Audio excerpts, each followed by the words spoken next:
How's it going, and welcome to No Fun Alloved's guide series on Curse of Strahd, a 5th edition module. In today's video, we'll be diving into Yester Hill, a place where things are popping. Of course, there's going to be a ton of spoilers, so players do not watch this, but DMs that want added insight on how we can make this place come to life, go ahead and stick around because we have a lot to cover. And here we are, Yester Hill. This place certainly seems odd at first when you're looking at the map. And why is that? That is because the scale is weird. Look at this. 1 square equals 50 feet.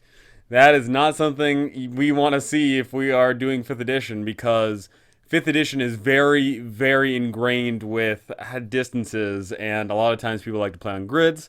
So if you are, in fact, one of those groups that needs to have all of those measurements sorted out, I would suggest looking to the Curse of Strahd Reddit and the Curse of Strahd Discord to find excellent maps that render this place to actually be compatible with your game. Map issues aside, let's go ahead and dive into Yester Hill. What is this place? Well, this is a hill which has been basically owned and controlled by druids and barbarians that infest the land, and this has been going on for quite some time. In fact, as we'll be seeing in a moment here, this place has actually had a bit of a history to it even since before Strahd took over the place. For intro to Chapter 14, Yester Hill, we don't get too much information here. All it simply states is that druids convene here, they worship Strahd, and this place is actually just on the border of the land. As we can see here on the map of Barovia, there really isn't too much farther west. It's pretty much just the end of the map here. And of course, you know, it seems very convenient that the map that we're given is exactly the parameters of Strahd's domain, but that's just the way it is. To the west is the creeping fog that permeates the land, and as we'll be getting into right now, you'll see that your players can't progress any further. However, there is something very special about the mist, specifically right here at Yester Hill. So, of course, we have this awesome location here, druidic and barbarian home, and it's filled with cairns, and we get this awesome imagery and stuff. But why would your players actually come here? Well, there's really only 2 reasons why your players would ever come here. One, because they're adventurers that are adventurous and like going around places doing things, and that's the end of story. They just get told, oh hey, you know, there's a hill up there, and there's apparently some cool wall of fog there, and then your players could go ahead and say, yeah, let's go. But I'm willing to bet most groups nowadays need some sort of actual motivation. And the real motivation here is that if your players had already taken the quest to go to the Wizard of Wine's winery and fought all the druids there, the Mardukovs could have told them about how the druids stole one of the gems and retreated to this location. And that should be sufficient enough that your players get told, hey, you need to retrieve the gems or else there's no more wine in Barovia. And they go ahead and march down south. And this is what they see. They see this beautiful hill and this tree on top and a weird set of rocks and lightning crashing down. Once again, James RPG art. Awesome stuff. Great stuff. Use it. Fantastic. Gotta love it. So for the first part here, we'll be diving into each of the locations, and then afterward we'll be going into the fine details on how we can go ahead and add some alterations of our own. So let's go ahead and start off with Area 1 of the trail. This is essentially your players just coming down the trail, and they see what they see. Use that James RPG art if you haven't already, and just describe to them the location that they see. They see this massive hill and the trees around, the wall of fog, etc., etc. In Area 2, we have the Berserker Cairns. All around the hill, there's several layers of this hill. They will see that there is little, what appears to be makeshift headstones, and that is where a lot of the people are buried. The interesting thing, of course, is while the majority of them, yes, just have moldy bones in them, some of them are currently being used because the druids and barbarians that live around here, they like to sleep like they're sleeping in graveyards. Pretty metal, pretty hardcore, and honestly pretty awesome because, as we'll be getting into in a moment here, if your players see people rise out of the grave, they might immediately suspect that they're undead and try and do something that would, you know, go against the undead, in which case they'll be wasting their time because, of course, these people are living. In Area 3, we have the Druids Circle. So it's very important to be transparent with your players that lightning is constantly crashing down, specifically on the rocks. As your players make their way through here, they can see that there is a little pathway that leads right to the center of these rocks. but they could go ahead and try and hop the fence somewhere else around here. The boulders are anywhere between 5 to 10 feet high. However, any creatures that climb over the boulders has a 10% chance of being struck by lightning, taking 8d10 lightning damage. Characters can avoid the damage by sticking to the trail, simple as that. And that's not a dex save, you can't jump out of lightning, and traditionally there's not too many things you can do to go ahead and avoid that. So that's something important to note. If your players are seeing what's going on and they go ahead and try and sneak around a side and hop over, there is a chance that as they hop over anywhere between the 5 to 10 foot high wall, that they get struck. And of course, if you have percentile die, go ahead and roll the percentile die. But if you don't, just roll a d20, and on a 1 or a 2, they get struck by lightning. The most prominent thing your players are going to be seeing when they look into the center of this place is they're going to see a 50-foot tall statue. And the eerie thing about this statue is, it's made by a whole bunch of twigs and a whole bunch of packed other things. But this statue resembles Strahd. Planted into the heart of this wooden effigy is a magical gem stolen from the Wizard of Wine's winery.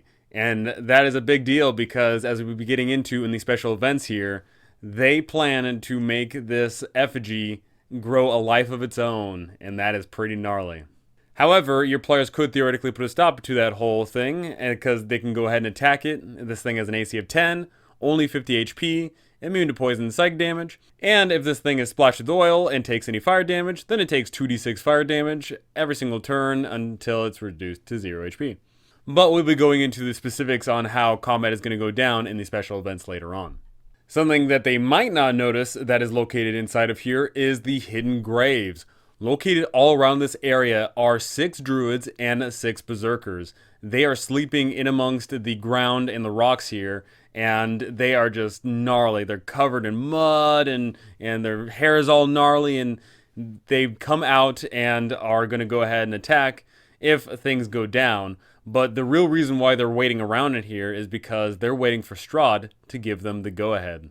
Now, what would Strahd be giving the go-ahead for? Well, it is to start a ritual that will summon forth a tree blight that will come out of the effigy of Strahd, and this tree blight will shamble forth and wreak untold havoc. Some interesting development here is if the druids and the berserkers are killed, their numbers are replenished as others return from the Svalak woods. At the end of each day, at dusk, you roll 1d4 minus 1 druids and 1d4 minus 1 berserkers return until there are 6 of each. So we can see that not all of the people are here. Of course, a lot of people would be out doing such things as hunting or maybe just going out for whatever. Maybe they have their own missions of their own. So it does make sense that not all of them would be here at any given point. And slowly as they return over time, they're going to see what happened. Whether the people that reside in the hill get killed or the PCs get killed or Winter Splinter is summoned.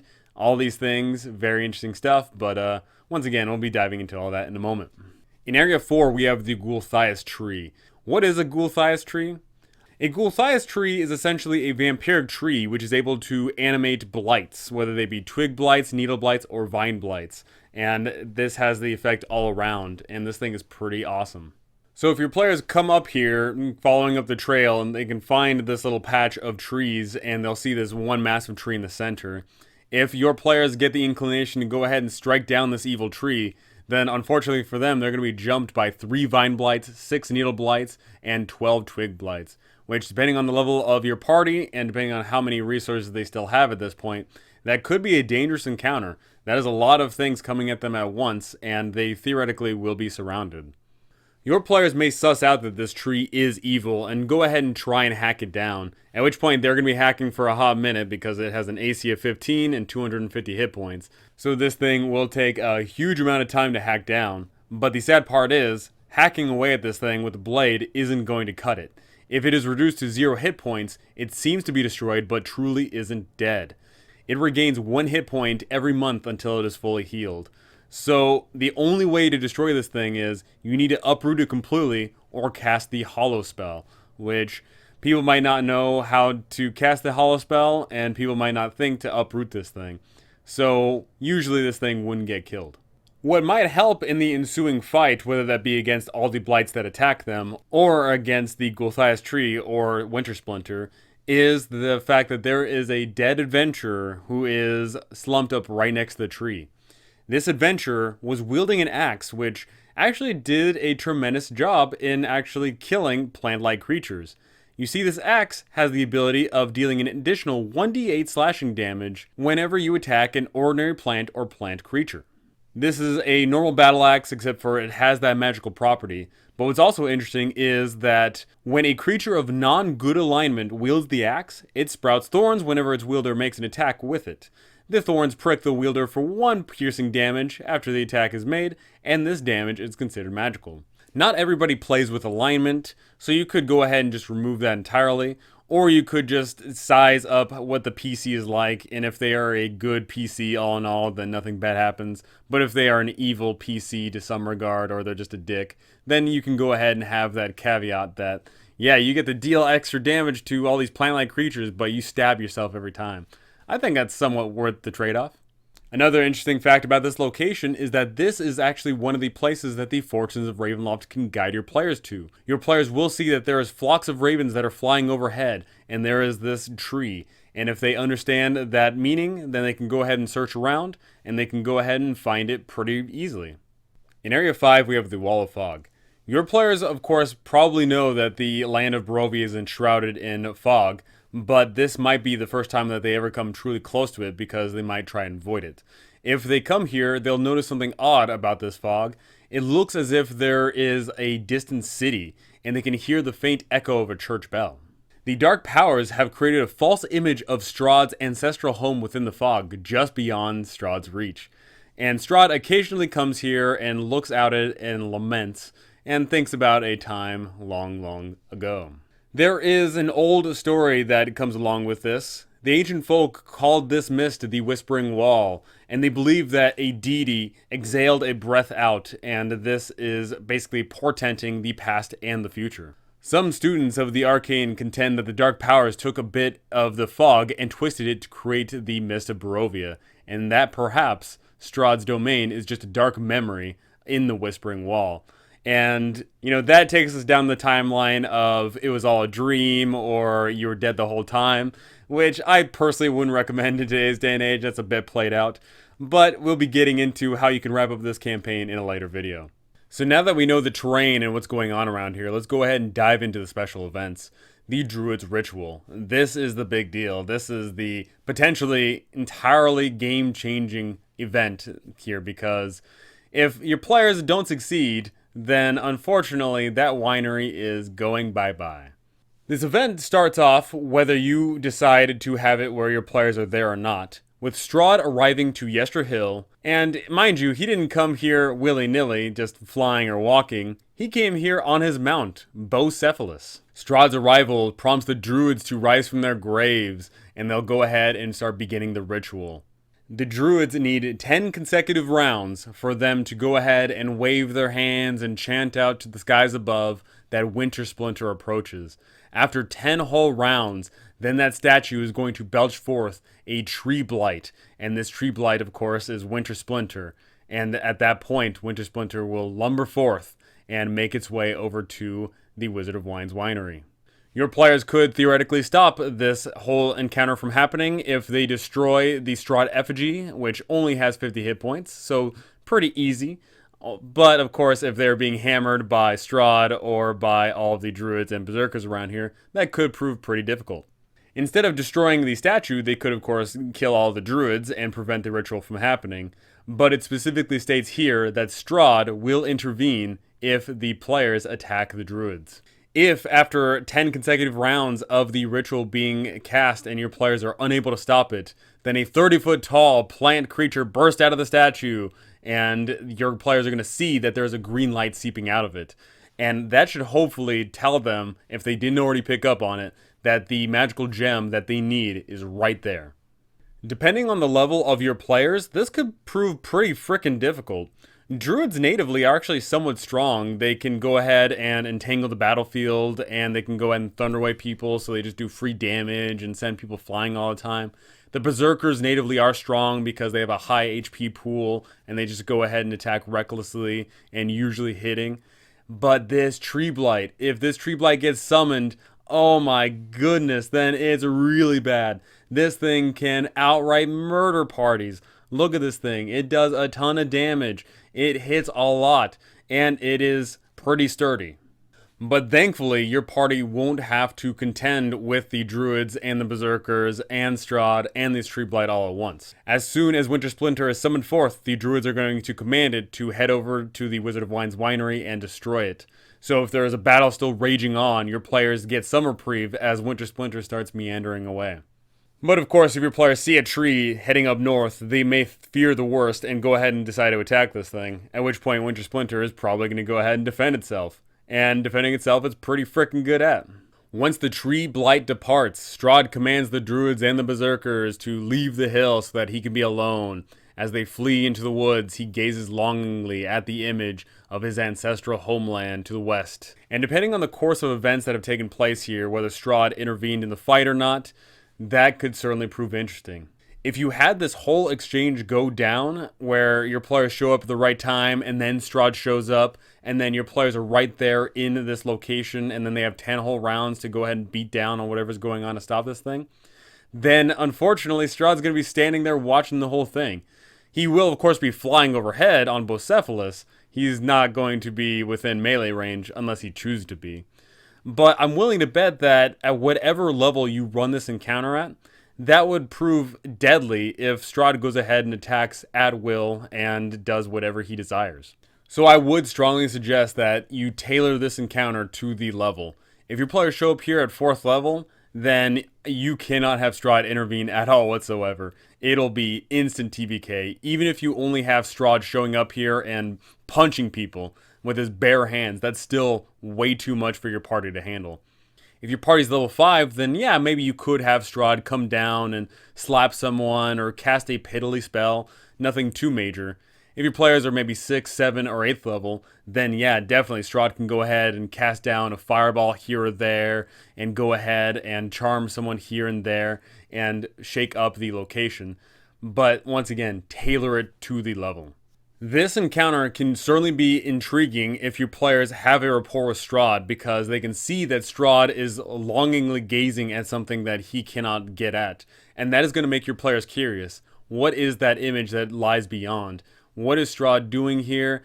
How do the Druids play into all of this? Your players are going to have a ton of questions, which is always fun. And unfortunately, one of the biggest questions of all is, what happens with Winter Splinter? Does Winter Splinter get released and set forth upon the Wizard of Wine's winery? If it does, and it gets there before the players can put a stop to it, unfortunately that winery is done for.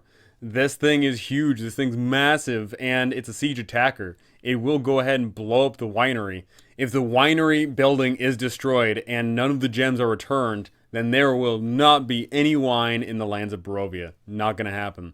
So that is kind of a big deal. No wine, people are unhappy.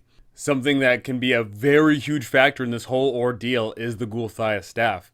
As we previously mentioned in the Wizard of Wine's winery, this Gulthias staff can be a pretty quick fix to solving the blight issue at the winery. But if you have players that are creative and hoarding this item, they may go ahead and have it here. At which point, then, the Winter Splinter could be an easy fix. Yeah, Winter Splinter gets summoned, this massive tree, and it looks super deadly. But guess what? If they want to, they can go ahead and break the Gulthias staff now, at which point all the blights around are going to get destroyed. And that includes, of course, Winter Splinter. Very easy fix, and could be pretty climactic. All the Druids are chanting and cheering, rain's pouring down, Strahd's flying overhead, all this commotion's going on. Winter Splinter starts roaring, and then someone says, screw this, breaks that staff, a scream emanates out, and all of a sudden, all the blights begin to wither and die, and Winter Splinter crumbles at the ground, and the magical gem gets released. That is awesome. So, of course, this encounter changes so differently depending on the level that they show up at, depending on the items that they have, and depending on their relationship with Strahd. There is a lot of factors to be played around here. And really, once again, this place can be played at many different levels. However, the earlier levels, if they show up here at 3rd or 4th level, they are going to have a terrible time of it. I would recommend that they do not show up to this place until they are at least 5th level, because then they've got a bit more HP to work with, and they have a lot more resources that they can go ahead and use. For the second of the special events that's around here, we get an interesting one. The Blood Spear of Kavan. When your players arrive around here, they can go ahead and hear a whisper on the wind, and this is preferably going to be for a barbarian, a druid, or a ranger. They are going to hear an ancient warrior say to them, "Long have I waited for the one who is mighty. My spear hungers for blood, retrieve it, and rule these mountains in my stead," just like the mighty warriors from the early days of the Whispering Wall. Whoever this is whispered to will all of a sudden have an inclination on where to go. They'll go to one of the cairns that litters the side of this hill. And once they get to within 30 feet of it, they'll know that it's under one of these cairns. They can go ahead and dig it up. They can go ahead and possess Kavan's blood spear. I love this spear. It looks awesome. It feels, in place for the world and for the people that are around here. And, it'd be a pretty epic story to tell of, oh yeah, I found the spear in a cairn on the side of a hill after fighting a whole bunch of barbarians and druids and stuff. This spear is pretty awesome. When you hit with a melee attack using this magical spear and reduce the target to 0 hit points, you gain 2d6 temp HP. Really, not too special, not too grand, but that certainly can help out quite a lot. If you're going up against hordes of enemies, this thing will keep you up in the fight constantly, especially if they are, of course, weaker enemies.